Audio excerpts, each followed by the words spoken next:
đạiប្រសងគ្រីខ្លះខ្លាចគេសំបីតែសម្បត្តិពីបតតមិនហ៊ាននិយាយអំពីការ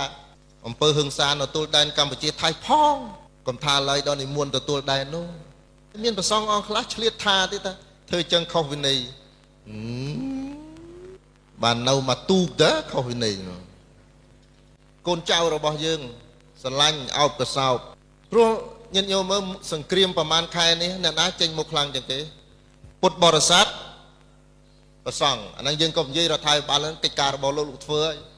ទាហានអីហ្នឹងសពបែបយ៉ាងប៉ុន្តែក្រៅពីអ្នកដែលស្ថិតនៅក្នុងស្ថាប័ននោះនេះក្រហមនេះបញ្ញាមនីញៀនវិសុវិជា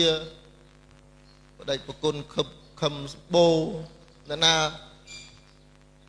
ព្រះអនុគុណអីទាំងអស់ហ្នឹងឃើញទេលីកលីអីទៅឲ្យនេះឯងគេហៅមេត្តាធម៌ហើយមានប្រសងអង្គខ្លះឆ្លៀតថាទេតាធ្វើចឹងខុសវិន័យបានដូច79នោះទៅនៅអាជំរុំនោះថៃវាមើងងាយដូចសัตว์ដូចធាននោះអត់មានរឿងទេប្រសងណាញាតិញោមប្រសក់ប្រមូលអស់ហើយទៅជួយជនភៀសសឹកកងតបមានប្រសងបរទេសណាដឹកកកន្លះក្រងឲ្យយើងលោកបរទេសខ្លះសម្ដេចប្រសងគ្រីខ្លះខ្លាចគេសំបីតែសម្បត្តិពីបតតមិនហ៊ាននិយាយអំពីការអំពើហិង្សានៅទូលដែនកម្ពុជាថៃផង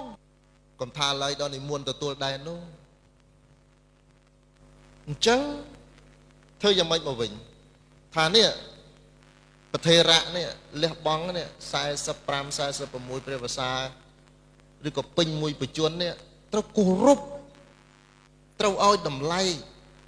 ថែរក្សាអ្នកដែលណាទាំងឡាយណាមួយដែលបានបូជាចំពោះជាតិត្រូវតែលើកតម្កើងអញ្ចឹងញាតិញោមកុំភ្លេចគ្នាយើងលើកតម្កើងបរទេសតែអញ្ចឹងឲ្យស្អប់បរទេសថាអត់ស្អប់ទេមិត្តតែអ្នកដែលរួមឈាមរួមភូមិមាតុភូមិជាមួយខ្ញុំគឺជនជាតិខ្ញុំមិនអ្នកទេហើយខ្ញុំក៏ដឹងថាអ្នកមិនដែលចាត់ទុកខ្ញុំជាមនុស្សដែលមានការលះបង់ដូចអ្នកស្រឡាញ់ជនជាតិអ្នកដែរអញ្ចឹងចម្រើនពោលមកវិញថាប្រធេរៈចាស់ញាតិញោមណាដែលជាអ្នកលះបង់ដើម្បីសង្គមជាតិត្រូវតែលើកតម្កើងកុំបំភ្លេចលោកបាត់ដូនតា